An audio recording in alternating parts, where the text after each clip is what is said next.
नमस्कार, मैं पायल और आप देख रहे हैं DNN इंडिया। अजमेर दरगाह संपर्क सड़क की हालत बेहद ही खराब चल रही है, जहां कल शाम एक सब्जी से भरा टेम्पो सड़क पर गड्ढे होने से फंस गया। हालांकि गनीमत रही कि कोई जनहानि नहीं हुई। वहीं क्षेत्रवासियों की प्रशासन से मांग है कि जिला प्रशासन अजमेर दरगाह संपर्क सड़क की भी सुध लेवे, साथ ही बिना भेदभाव की भावना से कार्य शीघ्र अतिशीघ्र पूर्ण करें, जिससे कि क्षेत्रवासियों को राहत की सांस मिल सके। अजमेर स्मार्ट सिटी सिर्फ कागजों में ही स्मार्ट सिटी है, जहां अगर बात करें अजमेर दरगाह संपर्क सड़क की हालत की तो वह बेहद ही खराब चल रही है। कल शाम एक सब्जी से भरा टेम्पो सड़क पर गड्ढे होने की वजह से फंस गया। हालांकि गनीमत रही कि कोई जनहानि नहीं हुई। वही बताया जा रहा है कि इस इलाके में कोई न कोई दुर्घटना आए दिन होती रहती है। क्षेत्रवासियों का आरोप है कि जिला प्रशासन की ओर से पूरे जिले भर में सड़कों के लिए काम किए जा रहे हैं, परंतु इस सड़क की हालत को देखने कोई भी अधिकारी या नेता अभी तक नहीं आया।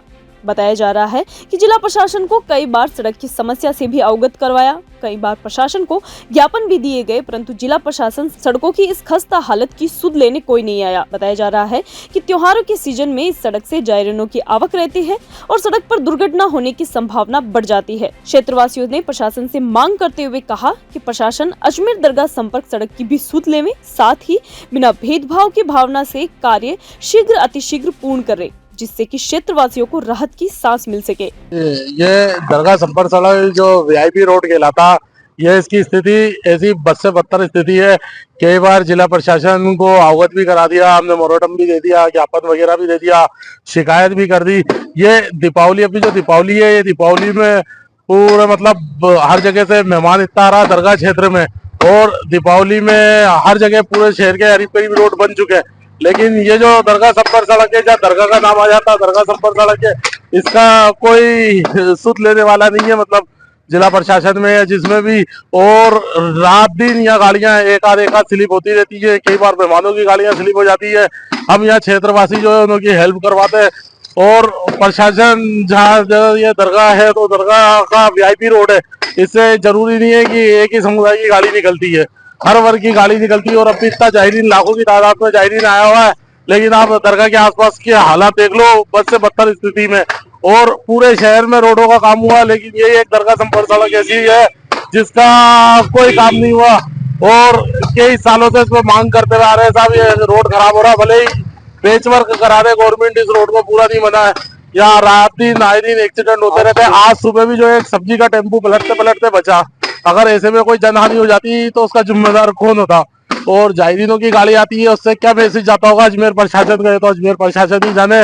जायरीनों की डेली गाड़ी, कभी वो नीचे काटा है वहां बच जाती है, कभी किसी की स्लिप हो जाती है, यही हादसे होते हुए बच गए। पहले भी एक दो हादसे इस रोड पे हो चुके हैं।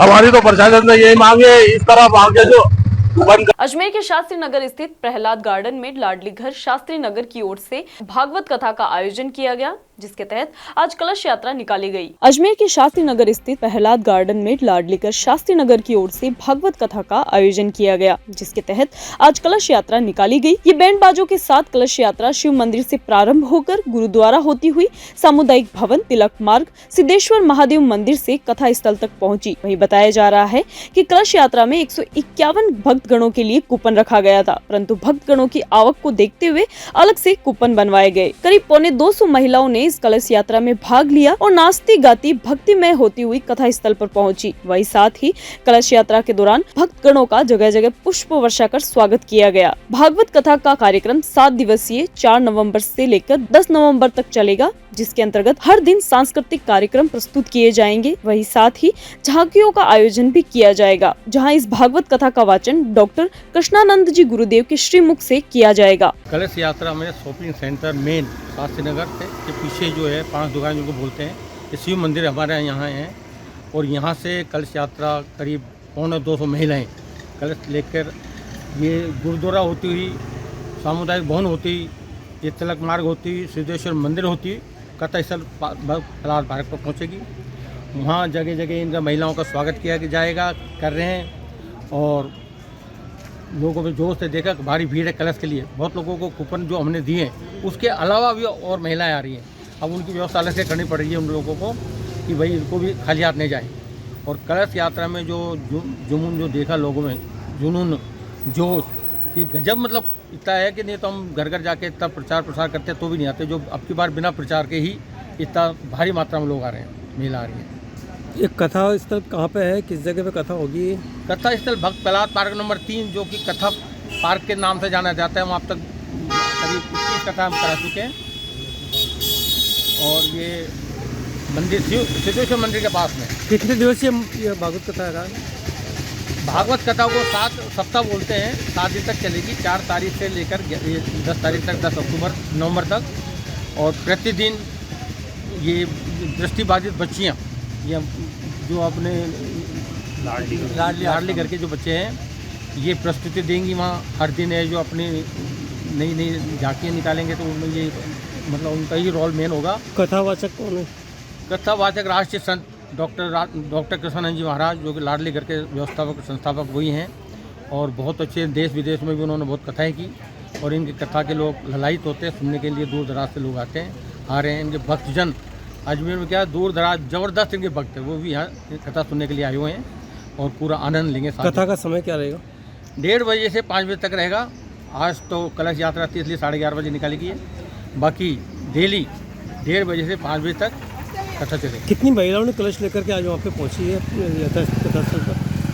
हमारा कलश यात्रा का 151 का था, बाकी 100-200 महिला कलश लेकर चल रही हैं, और भारी जोर से परिचय आप देखेंगे महिला नाचती गाती बैंड बाजा के साथ चल रही है। अजमेर में आए दिन चोरी की घटनाएं सामने आ रही है, जहां बरामदे में सो रहे दंपति से सोने के गहने लूटने का मामला सामने आया है। जहां बताया जा रहा है कि श्रीनगर थाना क्षेत्र के मंडियानी में 2 चोर कमरे के बाहर बरामदे में सो रहे दंपति के सोने के गहने लूटकर फरार हो गए। अजमेर शहर में आए दिन चोरी की घटनाएं सामने आ रही है, जहां बरामदे में सो रहे दंपति से सोने के गहने लूटने का मामला सामने आया है। बताया जा रहा है कि श्रीनगर थाना क्षेत्र के मंडियानी में 2 चोर कमरे के बाहर बरामदे में सो रहे दंपति से सोने के गहने लूटकर फरार हो गए। चोरों ने दोनों की नींद खुलने पर बड़े पत्थर से जानलेवा हमला करने की भी कोशिश की। इस दौरान महिला के पति ने चोरों का काफी दूर तक पीछा भी किया, लेकिन दोनों चोर अंधेरे का फायदा उठाकर भाग छूटे। पुलिस के अनुसार मंडियानी निवासी सत्यनारायण गुर्जर ने दर्ज करवाई रिपोर्ट में बताया कि वह शनिवार रात को अपनी बेटियों व पत्नी के साथ कमरे के बाहर बरामदे में सो रहे थे। इस दौरान करीब रात 12 बजे के बाद मुंह पर कपड़ा लपेटे 20 से 25 साल के 2 युवक घर की 4 दीवारी फांदकर अंदर आ गए और आंगन में सो रही महिला के गले से सोने की मुर्की, कंठी व मंगलसूत्र तोड़ लिया। वहीं अतिरिक्त जिला पुलिस अधीक्षक ग्रामीण दीपक कुमार ने बताया कि घटना स्थल का मौका मुआयना किया जा रहा है। डॉग स्क्वाड की टीम व सीसीटीवी कैमरे की मदद से आरोपियों की तलाश की जा रही है। पुलिस ने पीड़ित की रिपोर्ट पर मामला दर्ज कर अग्रिम जाँच शुरू कर दी है। देखिए, कल और परसों की जो रात्रि थी, उस इंटरवीनिंग नाइट में एक श्रीनगर में एक गांव मंदानी में एक सत्यनारायण गुर्जर के घर में एक तरह की घटना हुई, जिसमें कि रात्रि में जो उन्होंने रिपोर्ट दी है, 2 बदमाश आए और पति और पत्नी के जो सोने के जेवरात थे, आभूषण थे, उनको छीन के ले गए। इस संबंध में जो सुबह वो लोग हमारे श्रीनगर थाना पे पहुंचे थे, तो तुरंत ही मौके पर पुलिस के जो आला अधिकारी हैं, SHO CO दोनों पहुंचे मौके पर। मौका मुआयना किया गया। डॉग स्क्वाड, MOB, FSL की टीम का भी वहाँ पे भेजी गई। जो भी गांव में चूँकि CCTV कम है, तो जो भी आसपास की CCTV फुटेज वो दिखवा रहे हैं, और जो भी संदिग्ध हैं उनके बारे में पूछताछ कर कार्रवाई की जाती है। यहाँ रुकते हैं एक छोटे से ब्रेक के लिए, जल्द हाजिर होंगे खबरों के नए सफर के साथ।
excited? Holidays will be very boring for me.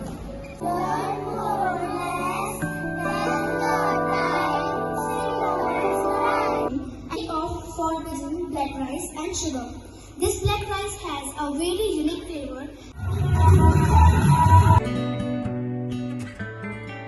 अंतर्राष्ट्रीय पुष्कर मेले को देखते हुए अजमेर पुलिस अलर्ट मोड पर नजर आ रही है। अतिरिक्त जिला पुलिस अधीक्षक दीपक कुमार ने बताया कि पुलिस कर्मियों को तैनात करने के साथ ही गोताखोरों की व्यवस्था भी की गई है। साथ ही यातायात व्यवस्थाएं व सीसीटीवी कैमरे लगाने के साथ आपराधिक घटनाओं पर अंकुश लगाने का प्रयास किया जा रहा है। हर साल की भांति इस साल भी पुष्कर में अंतर्राष्ट्रीय पुष्कर पशु मेले का आयोजन हो रहा है। पुष्कर मेले को देखते हुए अजमेर पुलिस अलर्ट मोड पर नजर आ रही है। आज अतिरिक्त जिला पुलिस अधीक्षक दीपक कुमार ने मीडिया से वार्ता के दौरान बताया कि पिछले कुछ समय से कोरोना व लंपी बीमारियों के चलते पुष्कर पशु मेले में तैयारियों के इंतजामात कुछ सही नहीं हो पाए थे, परंतु इस साल पुष्कर पशु मेले को लेकर पूरा प्रशासन काफी समय से तैयारियों में जुटा हुआ है, जिसके तहत तकरीबन 200 पुलिस अफसरों के साथ ही पुलिसकर्मी मेले में तैनात किए जाएंगे, जिसके लिए कुछ जाब्ता शहर की ओर से किया जाएगा तथा कुछ जाब्ते के लिए हेडक्वार्टर्स पर आवेदन किया गया है, जिसमें जितने पुलिस कर्मियों की व्यवस्थाएं करवाई जाएगी उतने पुलिसकर्मी मेले में लगाए जाएंगे। पुष्कर सरोवर में स्नान करने के लिए भक्तगणों की भीड़ उमड़ेगी, उसको देखते हुए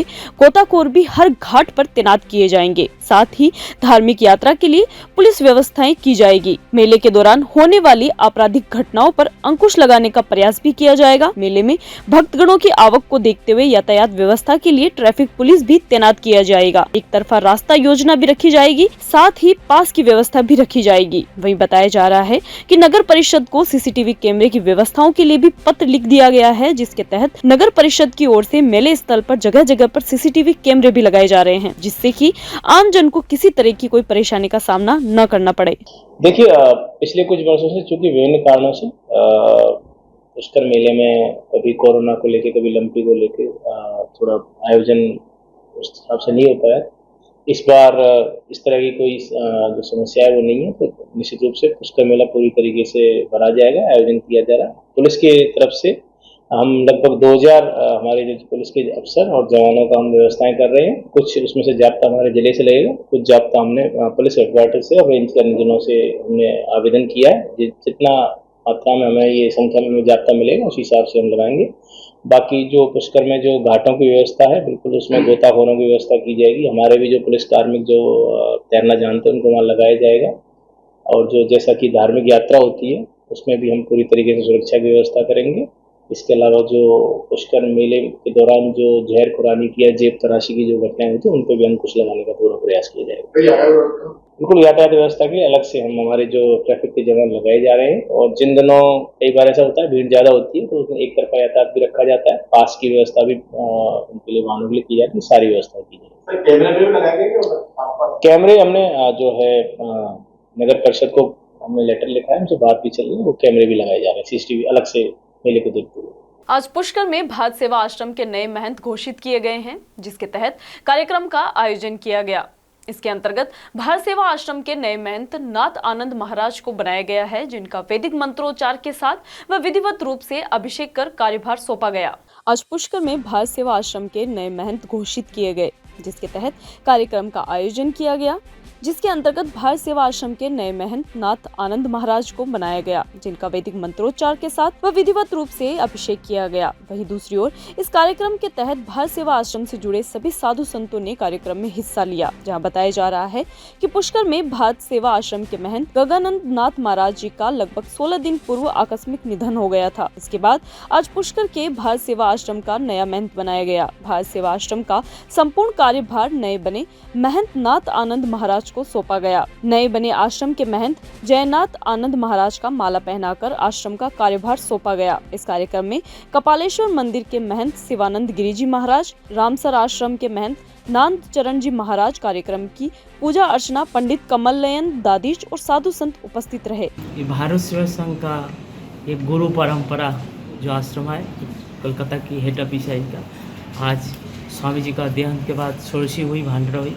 पुष्कर के ज़्यादातर जितना साधु संत आश्रम है, महंत मंडली सब आए हैं यहाँ, उन सब लोग प्रवचन किए। जितना पुष्कर में ब्राह्मण लोग है उसको भोजन दक्षिणा सब कुछ हो रहा है। गुरु महाराज का स्वामी गंगानंद का आत्मा शांति कल्याण के लिए हम लोग सब पूजा पाठ सुबह से हवन वगैरह किए हैं। ये कमल पांडा से सारी चीज़ उन्हीं के माध्यम से हुआ है। पुष्कर के पंडित समाज पंडित समाज आज से 16 दिन पूर्व गंगाधर जी महाराज का अकस्मात देहांत हो गया था। अस्वस्थ थे और भारत सेवा आश्रम के इन्होंने नींव महाराज जी ने सेवा आश्रम यहीं करी और 20-25 साल से जयनाथन जी महाराज जी उनकी सेवा में थे, आश्रम की सेवा में थे। आज उनका षोडशी ब्रह्मचारी संन्यास जो भोलागिरी आश्रम जो कलकत्ता में है, उसकी परंपरा प्रणवानंद से जो शिष्य मंडल है उनकी परंपरा से हमारे ये सब काम किया गया। विधिवत हवन यज्ञ पूजा संस्कार आदि किया गया और हमारे सब गुरु भाई लोग हरिद्वार से, ऋषिकेश से, बड़े गुरु जी कलकत्ता से आए हुए हैं और उन सबके सानिध्य में इनको हमारी चादर विधि करी। पुष्कर खड़दर्शन साधु समाज के अध्यक्ष शिवानंद जी महाराज, उपाध्यक्ष नंदरामदास जी महाराज आदि संत महात्माओं ने, खड़दर्शन साधु समाज ने इनको चादर विधि करके इस आश्रम का दायित्व सौंपा और कहा कि आप नवयुवक संत हो। पुष्कर खड़दर्शन साधु समाज कि पुलिस कर्मियों को तैनात करने के साथ ही गोताखोरों की व्यवस्था भी की गई है। साथ ही यातायात व्यवस्थाएं व सीसीटीवी कैमरे लगाने के साथ ही आपराधिक घटनाओं पर अंकुश लगाने का प्रयास किया जा रहा है।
Excited?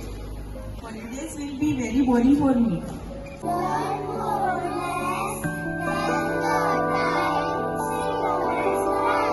And of forgotten black rice and sugar.